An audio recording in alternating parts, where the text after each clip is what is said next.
people with 6 teeth defending people with 8 yachts. America. It's time for our daily dose of Cope, and we have Leo Leopard at the news anchor's desk for the Leopards News Network. There are so many stories to get to, so many people's faces being eaten. Let's jump right into it. Take it away, Leo. This is a story from a couple of days ago. People do not understand the full impact of snatching SNAP away from people because those people go to grocery stores, they go to convenience stores, and they use that money for grocery stores and convenience stores. That helps those small stores like this one make money. So this is an article. It's titled "Small Grocers and Convenience Stores Feel an Impact as Customers Go Without SNAP Benefits."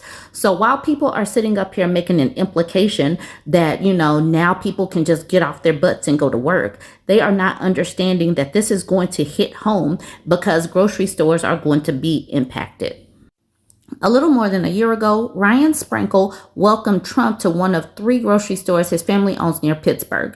Trump was on the campaign trail. They talked about high grocery prices, and the Republican nominee picked up a bag of popcorn. Remember, he learned the word groceries like a few months ago.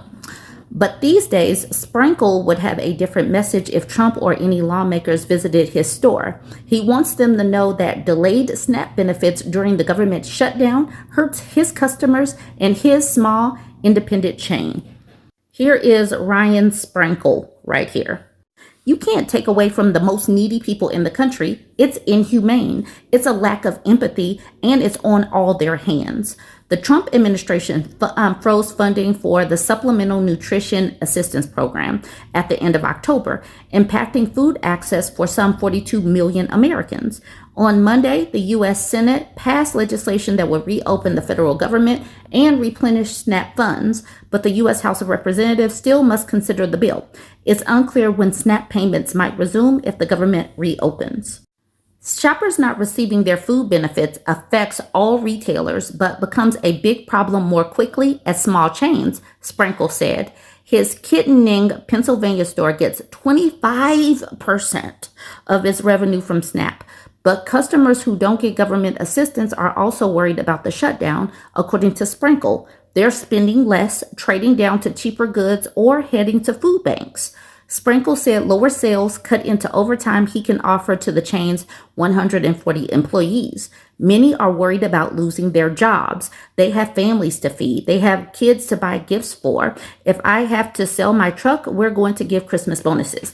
And that's the thing. Some of these numbskulls that have no foresight don't think about these things. They just sit back and think about the people that they deem less than them. And that's the reason why they are perfectly fine with people losing out on their SNAP benefits. But this impacts people with jobs too. It's like, what is the end game? Do y'all want all of these people to just be hungry?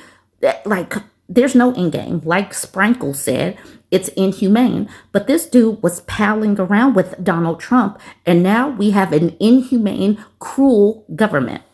This article was from September 2024. This is probably when Donald Trump learned the word groceries.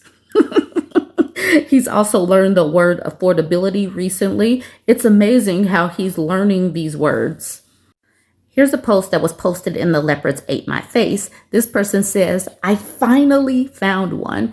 This is a response to Donald Trump's Lie Social post. So this person, who they have blanked out their name, says, "I voted for you 3 times. I cannot believe you signed into law a bill to open up the government that screwed over all of America's farmers who are heavily invested in the hemp industry. How could you allow this to happen? Do you know how many billions and billions of dollars can be made in the United States if we became a full-blown hemp industry? Never having to rely on Canada or China. You need to reverse course on what you did with the THC and CBD products and give back control to the hemp farmers and allow the hemp industry to flourish in the United States. THC and CBD has immense medicinal therapeutic benefits." Not happy about what took place here. I am not happy. I am actually angry. Caroline Levitt shared one of Donald Trump's Lie Social posts. He says cost and inflation were higher under the sleepy Joe Biden administration than they are now. In fact, costs under the Trump administration are tumbling down, helped greatly by gasoline and energy. Affordability is a lie when used by the Dems. It is a complete con job. Affordability is a con job, y'all. Okay. Thanksgiving costs are 25% lower this year than last under Crooked Joe. We are the party of affordability. Now, this person, Fringe Event, made a comment under the Caroline Levitt post.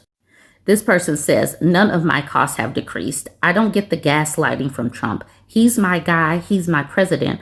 I want him honest with me about fixing this, not telling me things are cheaper when they're not.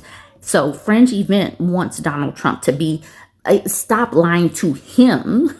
I want him to stop lying, but he voted in a con artist, fraudster, felon. Why would he start being honest now? He's always been a liar.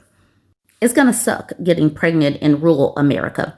It's going to suck needing hospital or medical care in rural America because of the way that they're doing the Medicaid payments. They are really screwing people over, and people are going to be harmed. Even wives who are getting pregnant within marriage, they're going to suffer because more and more rural hospitals are losing their labor and delivery. And actually more and more rural hospitals are closing than ever because of Republicans and how they have wiped away these Medicaid and Medicare payments. So this is an article that speaks to that. More rural hospitals shutter labor and delivery units in 2025. Only 41% of rural hospitals in the U.S. deliver babies, according to a report by the Center for Healthcare Quality and Payment Reform. The analysis comes as rural hospitals will likely face increased financial pressures in the wake of the One Big Beautiful BS of a bill, which includes significant cuts to Medicaid. Millions will likely lose coverage as a result of the massive tax and policy law, increasing providers' uncompensated care costs and cutting into revenue. If you have a baby right now, it is absolutely asinine, and I hope that you have a lot of money. So if you live in a rural area, I hope you have lots of money for care and the ways and means to get to a hospital 1 to 2 hours away.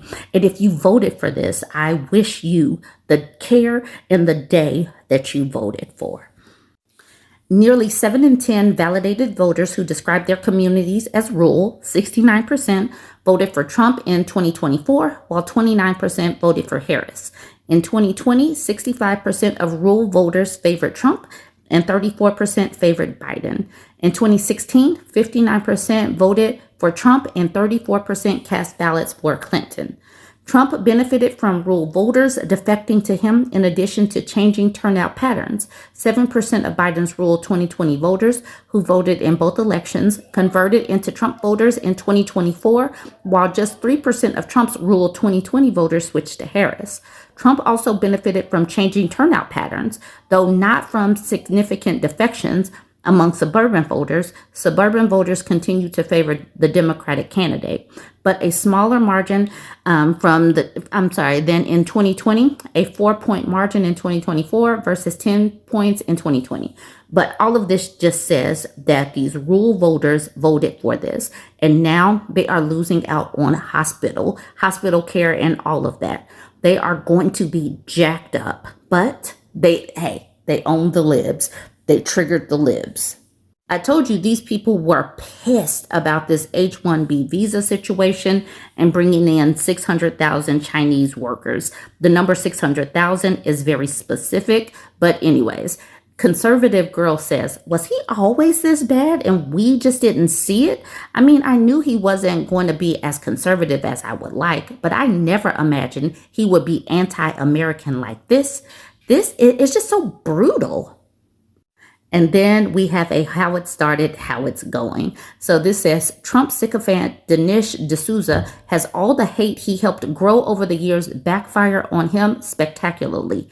Tokens get spent. Dinesh D'Souza, a brown person born in India, says, "Is this where we're going? Can't say I didn't warn you. America first, inshallah." And so here we have Tucker Carlson with Mandami, with Zoran Mandami. We have Nikki F. We have Candace Owens. So he's just like putting all of these people with other brown people that he doesn't like. And he is a brown. He's a brown. All right, so this is how it's going. This first comment says, "You were literally born in India, by the way." And then Big Daddy shares this picture. It says, "I'm sorry, your propaganda has been declined." Now we have Ali saying, "An Indian sharing brown people pictures to scare white people." And then E. Michael Jones says, "This is especially rich coming from an Indian immigrant." Zay says, "You said the future belongs to poop throwers. Pick a lane." And then shares this really terrible picture, this extra racist picture, saying, "Allow me to explain your country's identity to you and how it includes me." He has really thought that he belonged to MAGA. He thought that he belonged to the Republican Party, and now he is experiencing racism. I cannot say that we didn't warn these people. We did. Terrible mistake for the DEI crowd to go after straight white males. Well, if I can't win because all of the things that I am are declared no good, then what exactly is my incentive to play along with the civilization that's doing that to me? Their very adherence to traditional ideals of masculinity leaves so many white men feeling entitled to that dream. And so now they are feeling cheated, unhappy, and unfulfilled. American white men bought the promise of self-made masculinity, but its foundation has all but eroded. The game has changed, but instead of questioning the rules, they want to eliminate the other players. Instead of questioning those ideals, they fall back upon those same traditional notions of manhood, physical strength, self-control, power, that defined their fathers' and their grandfathers' eras, as if the solution to their problem were simply more masculinity. Yet few, if any, are kings of the hill, top guns, the richest and most powerful. They're passing on to their sons the same tired and impossible ideals of manliness and the same sense of entitlement, and they will spawn the same growing rage. The cycle continues, unless we recognize it and act both to diffuse and to diffuse the anger.